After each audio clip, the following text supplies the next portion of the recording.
Welcome everyone. Now that ad objectives and formats are out of the way, we've arrived at the last step in the Facebook ad process, the Ad Manager.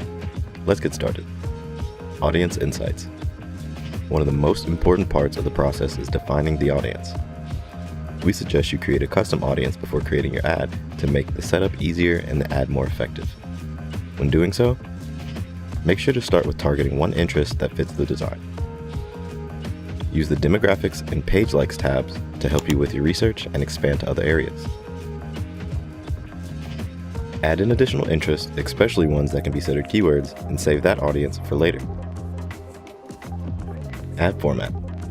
Under the Create Ad option, you'll initially be asked which format you want your ad to be in. Ignore that and click the Use Existing Post option instead.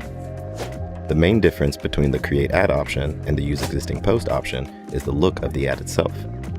The Create Ad option requires you to have an info text, headline, newsfeed link, and a call to action button for your ad. This can be efficient for some business models, but for selling TeeChip products, the Use Existing Post option is a proven method because it shows a bigger area of the ad creative image, allowing it to be more eye-catching on the Facebook newsfeed. To create a post ad, simply press the plus button under Creative. Testing and budget. It's important to understand your margins before you set your budget. Calculating the base cost for each TeeChip product you're advertising and the marketing cost of the ad spend all determine the total profit you make. We recommend using default list prices on TeeChip, but you can tweak them as you see fit to raise your profit margin. With that being said, we also recommend setting the ad budget to $5 daily.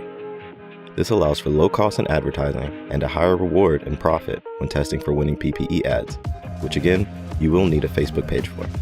When testing, important key performance indicators to look for and monitor are cost per result, comments, CPMs, CTRs, and Facebook pixel events.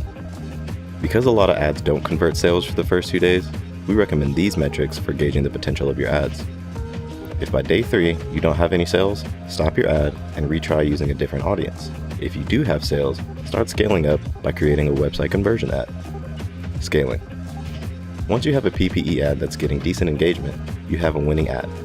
You can scale that winner up and earn more money with a conversion ad. The trick here is to use the same structure as the PPE ad, or rather the PPE ads themselves. To do that, go to the Add a Business Manager dropdown in the top left, Page Post, then copy the ID number of the PPE ads you want to use.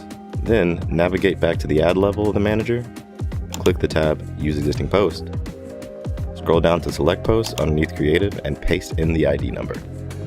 This chooses the exact same ad or post, so engagement is shared and you're more likely to convert.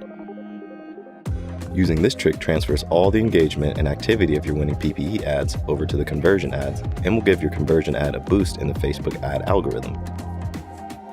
We recommend that you start testing with a low $5 daily budget on days 1 to 2 because if this ad doesn't convert sales, you can stop.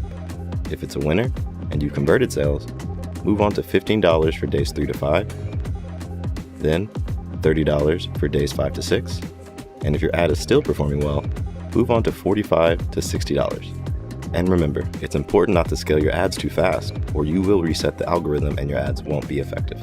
And that about covers it for Facebook ads. Thanks for watching.